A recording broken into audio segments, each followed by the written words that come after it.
예, 제가 그동안 그 원내 대변인하고 이제 당직을 맡다 보니까 그 재판에 영향이 갈 수가 있고 또 경선에 영향이 갈 수 있어서 말을 못했던 부분들이 있어요. 그런데 저희가 이제 처절히 반성을 시작해야 돼서 제가 국민들께 제 죄송한 마음을 전하는 반성문 준비했습니다.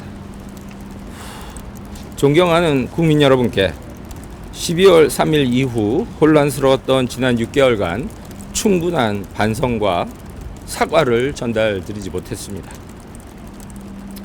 허나 이제라도 상황을 정리드리고 반성과 사과의 말씀을 올려야 한다고 생각합니다.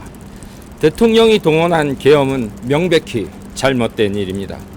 정치는 정치로 풀어야 한다는 헌법재판소의 판결은 옳습니다. 12월 3일 계엄 선포 직후부터 이러한 점을 신속히 공유드리고자 했습니다. 그러나 갑자기 탄핵 소추안이 통과되면서 탄핵 재판이 시작되었습니다. 이어서는 조기 대선이 열렸습니다. 재판에 영향을 주지 않기 위해 당내 경선에 영향을 주지 않기 위해 개별적인 발언을 자제해 왔습니다. 늦었지만 대선 기간 중에는 후보와 비대위원장을 통해 상황을 설명드리고 사과의 말씀을 전하고자 했습니다. 그러나 역시 충분치 못했습니다. 또한 너무 늦었습니다. 계엄에 대하여 또한 그 전후의 사정에 대해 설명드리고 반성과 사과의 말씀을 올리고자 합니다. 저는 운 좋게 12월 3일 국회 담을 넘어서 계엄 해제에 참여했습니다. 하지만 저의 동료들은 저처럼 운이 좋지 못했습니다. 그 당시 저희 국민의힘 국회의원 단체 대화방의 소통은 매우 큰 혼선에 빠졌습니다.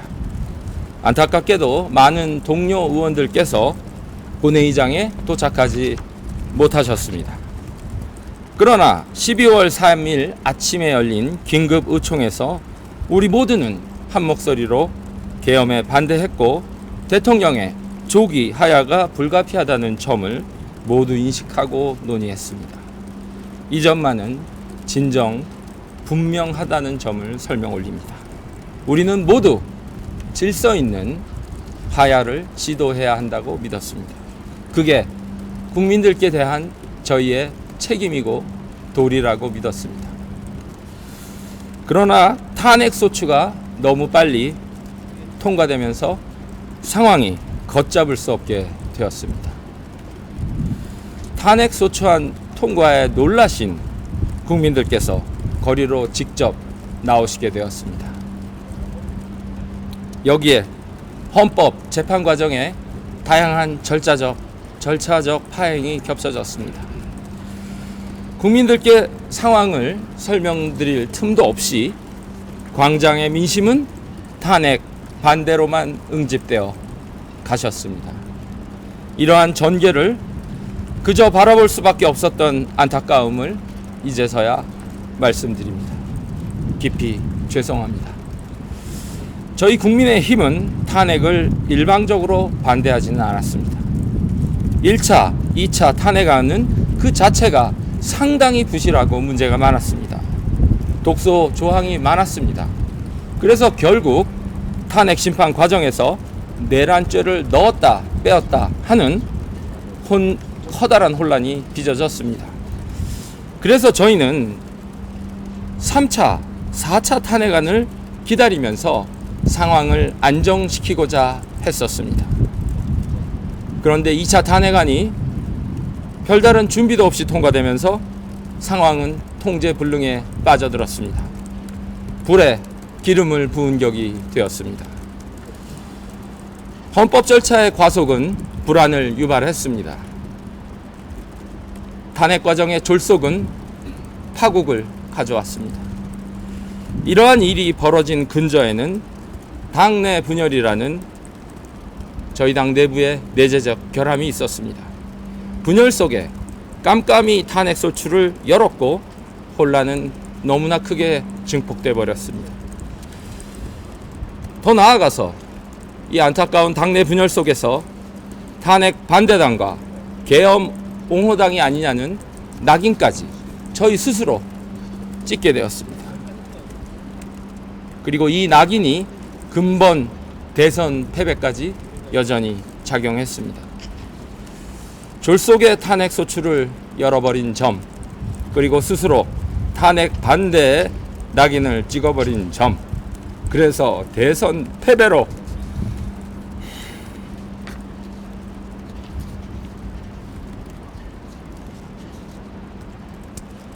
이어진 점, 이 일련의 모든 사안들에 너무도 깊이 죄송합니다.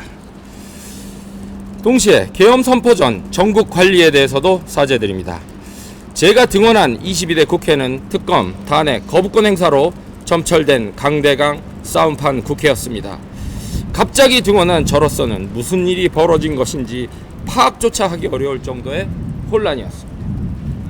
이 과정에서 당정 간의 협력은 수직적 당정 관계이거나 수평적인 당정 갈등이었습니다. 뜨거운 아이스 아메리카노 같은 모순의 조합이었습니다. 이 모순은 결국 대통령의 불행한 선택으로 이어져 버렸습니다. 우리는 왜 수직적 당정 관계를 벗어나지 못했는가? 우리는 왜 수평적인 당정 갈등에 빠져들었는가? 과오를 반성하기 위해 지난해 제가 미처 이해하지 못했던 지점들까지 함께 반성의 말씀을 올립니다.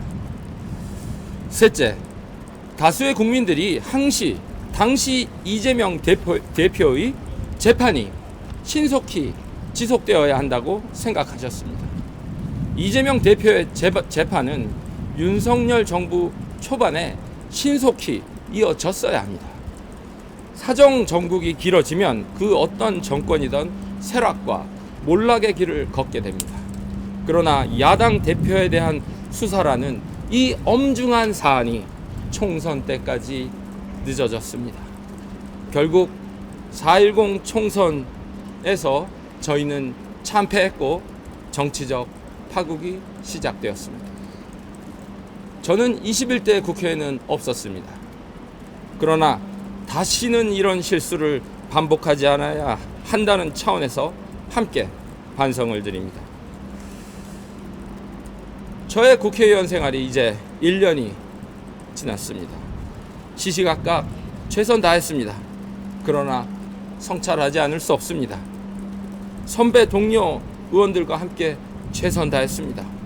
그러나 우리는 혼란을 안정시키지 못했습니다. 대선에도 패배했습니다. 국민들께 너무나 죄송합니다. 제가 국민들로부터 자주 듣는 얘기는 제발 자리에 연연하지 말라는 말씀입니다. 그렇게 하겠습니다. 그 어떤 순간에도 자리에 연연하지 않겠습니다. 다만 지금은 책임이 더 급하다는 생각이 듭니다. 이재명 정부 1호 법안은 대법관 증언, 특검, 검사 징계법 같은 것들입니다. 증언된 대법관을 모두 진보적 판사로 채우면 대한민국 사법부의 견제와 균형은 무너지는 것이 아닌지요. 이미 검찰을 수하해둔 여당이 왜 막대한 예산의 특검을 시도해야 하는지, 그리고 검사만 징계하면 검찰 개혁이 되는 것인지 참으로 걱정스러운 형국입니다. 정부가 폭주하지 않도록 최선 다해 견제해 나가겠습니다. 대한민국 민주주의가 파탄나지 않도록 새롭게 신발끈을 조이겠습니다. 동시에 끝으로 당내 쇄신과 재창당 운동에도 돌입하겠다는 말씀을 드립니다.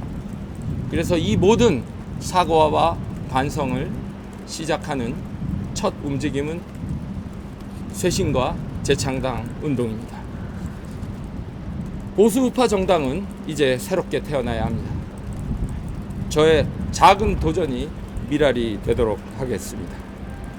저의 각오와 함께 이상의 모든 점에 대한 반성과 사과의 말씀을 올립니다.